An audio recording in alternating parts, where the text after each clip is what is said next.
Route Matoto d'Abompa, la cérémonie de lancement des travaux s'est déroulée ce mardi sous la présidence du chef de l'État, le professeur Alpha Condé. Sanassi Keïta.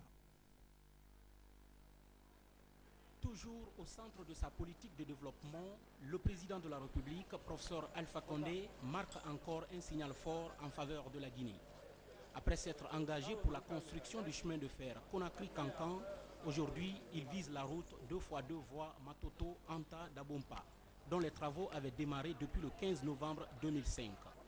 Voilà ce qui mobilise aujourd'hui ces populations riveraines, ici au grand rond-point de la commune urbaine de Matoto, pour assister à la cérémonie de pose de la première pierre de cette route longue de 8,5 km.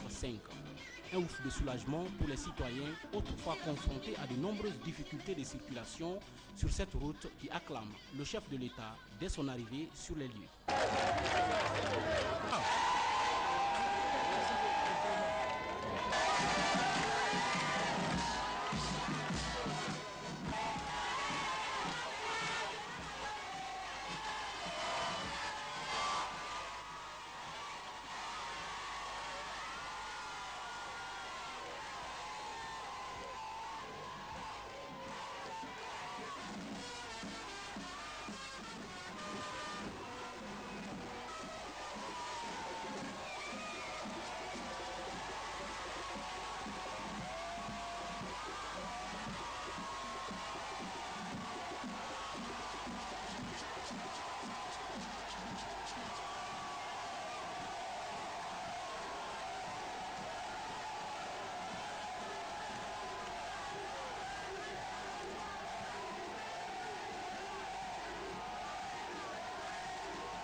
Ces travaux qui devraient s'étaler sur une durée de réalisation de 16 mois avec les gouvernements qui se sont succédés se relancent aujourd'hui après une longue interruption.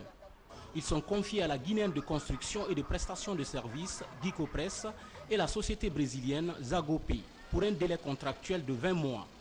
Guicopress est chargé de réaliser la partie Anta-Dabompa, plus les 12 exutoires qui sont sur le tronçon, et Zagope, le tronçon Matoto-Anta. Les deux entreprises ont déjà déployé leur matériel sur le terrain pour passer rapidement à l'action. Le tout en collaboration avec le génie militaire guinéen. Pour le ministre d'État chargé des Travaux publics, l'occasion est tout simplement solennelle, parce que, dit-il, la relance de ces travaux est une réalité. Monsieur le Président, l'attente des populations riveraines et des usagers de la route Matoto-Dabompa a été longue. Tellement longue et pénible que la légende d'une certaine malédiction commençait à gagner les esprits. Personne ne croyait plus la relance des travaux de la route 2x2 voies Matoto-Anta-Dabompa, inscrite très tôt au nombre des priorités de vos préoccupations, s'impose aujourd'hui en réalité, comme pour illustrer vos propos. Je fais ce que je dis et je dis ce que je fais. Monsieur le Président, l'héritage dont vous avez la lourde responsabilité d'assumer le poids, loin de vous perturber, vous galvanise plutôt. Tout le monde a souffert de l'état de la route Matoto-Anta-Dabompa. Si on ne peut pas chiffrer les peines et les douleurs des populations riveraines et des usagers de cette route, il y a quand même une donnée qui interpelle le gestionnaire du denier public. En effet, Le marché de la réalisation de cette route sur les deux lots, conclu le 15 novembre 2005 entre les entreprises Anco 5, Sericom Guinée et l'État guinéen, se chiffrait à 43 milliards 997 millions 306 785 francs guinéens. Le marché pour l'achèvement des mêmes travaux confiés aux entreprises Gicopress et Zacopé, avec la participation effective du génie militaire, s'élève à 226 milliards 800 millions de francs guinéens, soit 5 fois plus cher. Aujourd'hui, c'est Matoto Anta d'Abompa. Dans les jours à venir, les usagers du segment de la route d'Abompa-Koya, des routes Mamour-Dabola-Kouroussa, Mamour-Farana, de Bofa-Kolaboui seront soulagés de l'impraticabilité de ces différents réseaux aujourd'hui fortement dégradés. Nous le disons, nous le ferons et nous nous retrouverons pour dire que nous l'avons fait. C'est un symbole pour les populations de voir le chef de l'État s'engager sur cet élan qui va dans le sens de l'amélioration des conditions de vie et de travail des Guinéens. Un élan que le professeur Alpha Condé a inscrit dans sa politique de développement avec pour ambition la qualification du génie militaire. On a dit qu'il y a une malédiction sur cette route. Il n'y a de malédiction nulle part en Guinée. Il y avait seulement manque de volonté politique. Nous avons cette volonté politique et s'il prête à Dieu, nous avons promis de rattraper le retard de la Guinée dans les 5 ans et nous rattraperons ce retard dans les 5 ans s'il prête à Dieu. Le maire de Matoto a dit de faire la route jusqu'au kilomètre 36. Mais il oublie que la Guinée, ce n'est pas seulement Matoto. Pourquoi il n'a pas dit jusqu'à Koya? Heureusement que le ministre des Travaux publics et des Transports l'a relevé. S'il prête à Dieu dans les 5 ans, nous allons faire une route. Pas de route à 2 couches qui s'abîment dès qu'il pleut, mais des routes en béton bitumé avec la participation du génie militaire. Aucune route ne se fera désormais en Guinée sans que le génie militaire ait au moins 35 à 40% du marché. Celui qui n'accepte pas ça ne fera pas de route en Guinée. Et nous sommes convaincus que d'ici quelques années, le génie militaire n'aura pas besoin d'associés, mais qu'il sera capable de faire nos routes.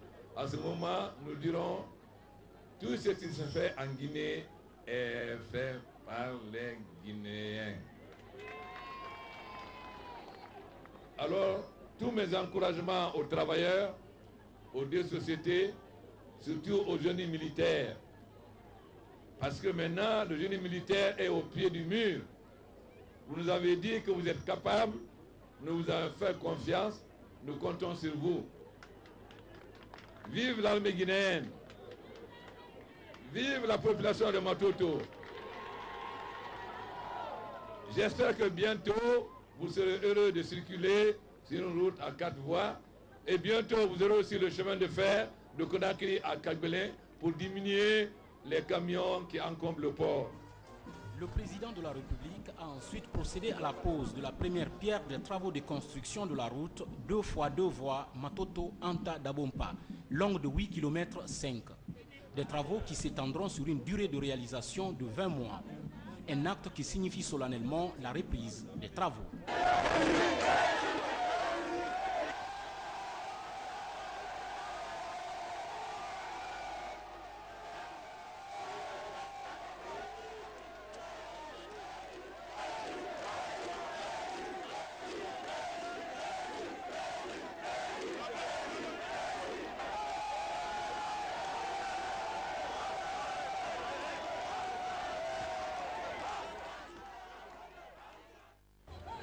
C'est dans cette effervescence populaire que le professeur Alpha Condé a quitté ce chantier pour la société multi-industrie Topaz.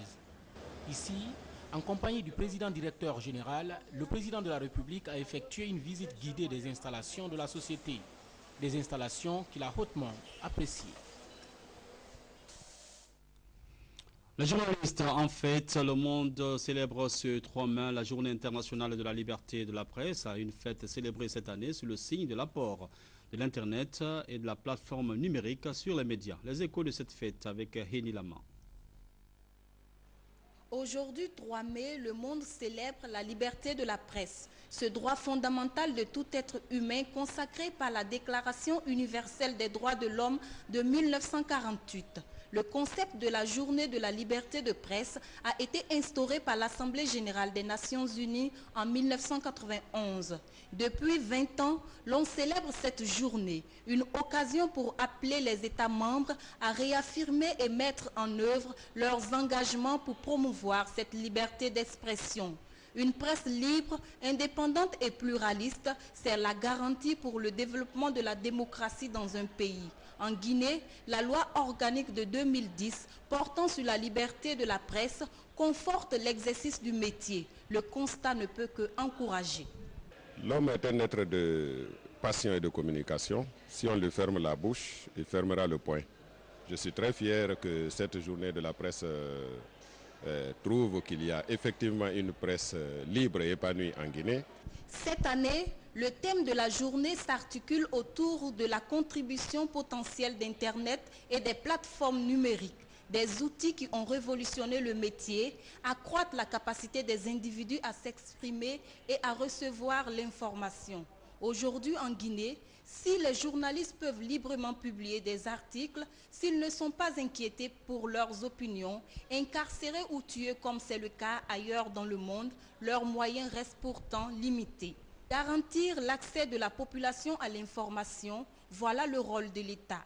Mais informer à temps réel sur toute l'étendue du territoire, voilà ce que doivent faire les médias guinéens, en l'occurrence la RTG. Et cela ne peut se faire qu'avec les moyens et la numérisation. La Journée internationale de la liberté de la presse, Aïcha Diallo a mis cette occasion à profit pour recevoir Boubacar Yassine Diallo, ancien ministre de l'Information, ancien président du Conseil national de la communication, dans la rubrique « L'invité du jeudi ». On écoute un extrait de cet entretien.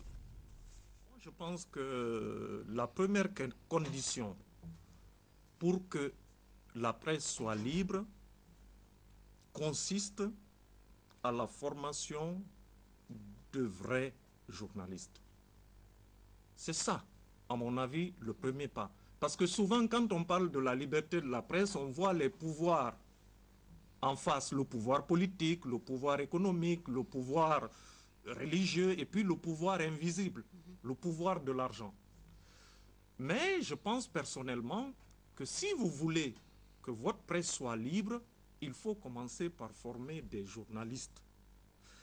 Souvent, je vois pléthore de séminaires qui s'organisent. C'est pour ça, moi, je n'y vais pas.